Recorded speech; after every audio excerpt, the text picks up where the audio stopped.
Hello दोस्तों, मेरा नाम है संग्राम और आज है दिन 16 अप्रैल 2026। तो चलिए दोस्तों देखते हैं क्या हाल है हमारे पोर्टफोलियो का। तो चलिए दोस्तों देखते हैं क्या हाल है हमारे पोर्टफोलियो का। सबसे पहले दोस्तों देख लेते हैं हमारा जीरोधा का ट्रेडिंग अकाउंट क्या कहता है। और आज दोस्तों देखा जाए तो हमारा निफ्टी बैंक 500 से कुछ 520 पॉइंट के करीब बढ़ा हुआ है, जो कि हमारा 1% के करीब है। निफ्टी 50 हमारा 160 से 170 पॉइंट के करीब बढ़ा हुआ है, जो भी 1% के करीब है दोस्तों। तो आज देखा जाए तो ये हमारा एक अच्छा खासा ग्रीन और बुलिश डे है दोस्तों। ये आज भी थोड़ा मार्केट बुलिश रहने वाला है, ऐसा कुछ सेंटीमेंट हमें देखने को मिल रहा है दोस्तों। तो चलिए दोस्तों इंडिविजुअल स्टॉक्स का हाल देख लेते हैं। विमप्लास्ट में हमारा 1% के करीब बढ़ा हुआ है। एलटी फूड हमारा 1 से 2% के करीब बढ़ा हुआ है। पीरामल फाइनेंस हमारा 0.5% के करीब गिरा हुआ है। यूपीएल हमारा 1% के करीब बढ़ा हुआ है दोस्तों। टाटा स्टील हमारा 1 से 2% के करीब बढ़ा हुआ है। वेदांत हमारा 1 से 2% के करीब बढ़ा हुआ है। जनरल इंश्योरेंस हमारा 1% के करीब बढ़ा हुआ है। पीएफसी हमारा 1 से 2% के करीब बढ़ा हुआ है। टाटा मोटर कमर्शियल व्हीकल 1 से 2% के करीब बढ़ा हुआ है और टाटा मोटर पैसेंजर व्हीकल 1% के करीब बढ़ा हुआ है दोस्तों। तो चलिए दोस्तों देख लेते हैं क्या प्रॉफिट बुकिंग करने जैसा कुछ है हमारे पास। और यहाँ पर दोस्तों हमारा ओवरऑल पोर्टफोलियो 7 to 8% के करीब बढ़ा हुआ है, जो कि हमारा 19 to 20,000 के बीच में है। तो यह है दोस्तों हमारा स्विंग ट्रेड के लिए जो हमने ट्रेड्स ले रखा है। और इसमें इंडिविजुअल स्टॉक्स का देखा जाए तो पीएफसी हमारा 10 से 11% के करीब बढ़ा हुआ है, जो कि हमारा 15 to 16,000 के बीच में है। रेक लिमिटेड हमारा 4 to 5% के करीब बढ़ा हुआ है, जो कि 4 to 5,000 के बीच में है। हाल फिलहाल के लिए से हमें छोड़ना पड़ेगा दोस्तों, जब तक ये 20 to 30% के करीब हमारा प्रॉफिट बन ना जाए तब तक हम इसमें कोई प्रॉफिट बुकिंग नहीं करेंगे दोस्तों। तो इसको हाल फिलहाल के लिए इसको एजीटी छोड़ देंगे जब तक ये 20-30% के करीब कोई अच्छा खासा रिटर्न बन ना जाए। तो चलिए दोस्तों देख लेते हैं हमारा अगला वाला पोर्टफोलियो क्या कहता है।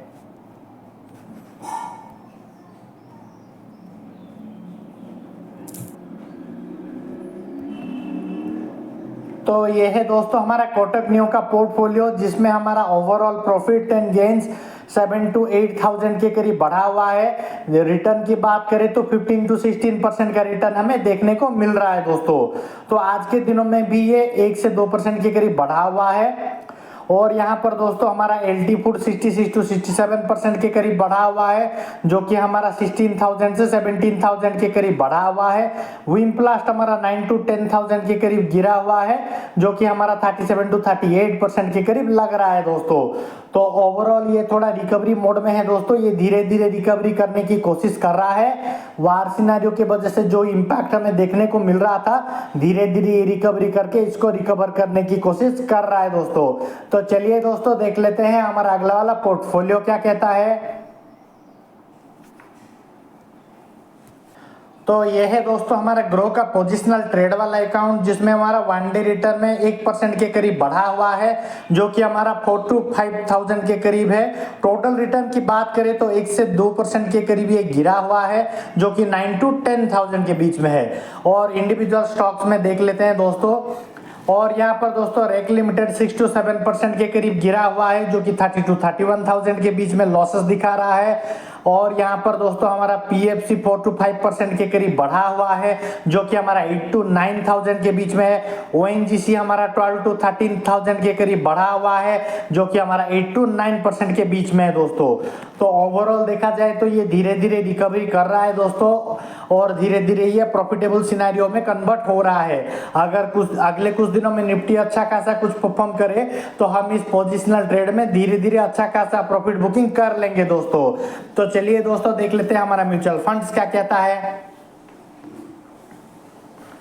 और यह है दोस्तों हमारा म्यूचुअल फंड, जो कि जिसका 1 डे रिटर्न में 1 से 2% के करीब बढ़ा हुआ है, जो कि हमारा 20 to 21,000 के बीच में है। और इसका टोटल रिटर्न्स की बात करें तो 1% के करीब ये ओवरऑल पोर्टफोलियो गिरा हुआ है, जो कि हमारा 11 to 12,000 के बीच में है। इसका XIRR नेगेटिव में चला गया है दोस्तों, -0.77 का हमें XIRR नेगेटिव में देखने को मिल रहा है दोस्तों।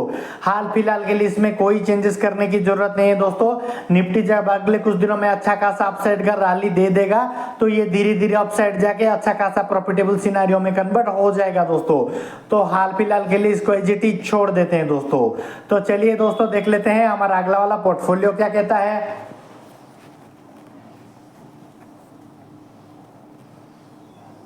अगर आप लोगों को भी स्टॉक मार्केट के रिगार्डिंग कोई क्वेरी या फिर जानकारी की जरूरत पड़े तो मुझे कमेंट में जरूर बताइए दोस्तों, ताकि मैं आप सबकी कोई मदद कर सकूं।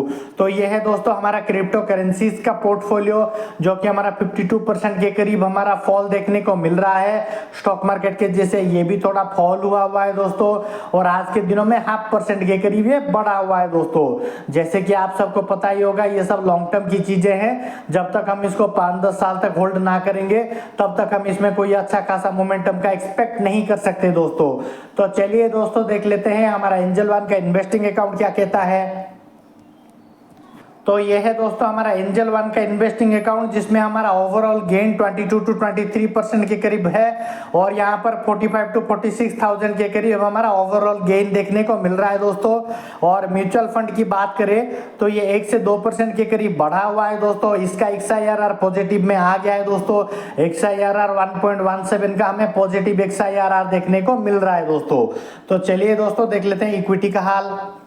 इक्विटी में देखा जाए तो 23 to 24% के करीब गेन देखने को मिल रहा है दोस्तों, जो कि हमारा 45 to 46,000 के करीब लग रहा है। और आज के दिनों में ये देखा जाए तो ये 1% के करीब बढ़ा हुआ है। और एनालाइज में देख लेते हैं दोस्तों। एनालाइज में हमारा मिड कैप में 41 to 42% के करीब ये बढ़ा हुआ है। लार्ज कैप में हमारा 13 to 14% के करीब गेन देखने को मिल रहा है दोस्तों। सेक्टर वाइज की बात करें तो फाइनेंस और हाउसिंग 90 to 91% के करीब बढ़ा हुआ है। ऑटोमोबाइल और ट्रक्स हमारा 79 to 80% के करीब गेन देखने को मिल रहा है।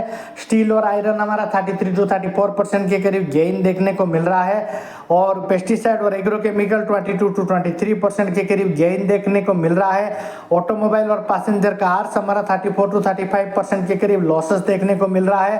अदर्स में हमारा 15 to 16% के करीब प्रॉफिट देखने को मिल रहा है दोस्तों।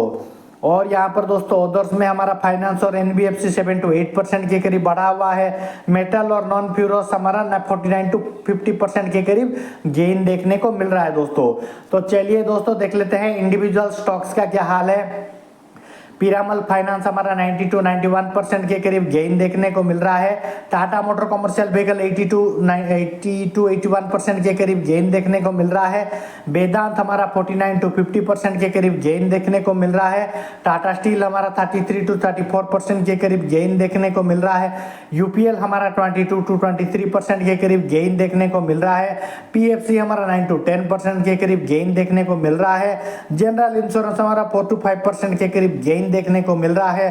Tata motor passenger vehicle 34 to 35% के करीब लॉसेस देखने को मिल रहा है दोस्तों। तो ये हमारा ओवरऑल प्रॉफिट में देखने को मिल रहा है दोस्तों। तो चलिए दोस्तों मिलते हैं हमारे अगले एपिसोड कल में।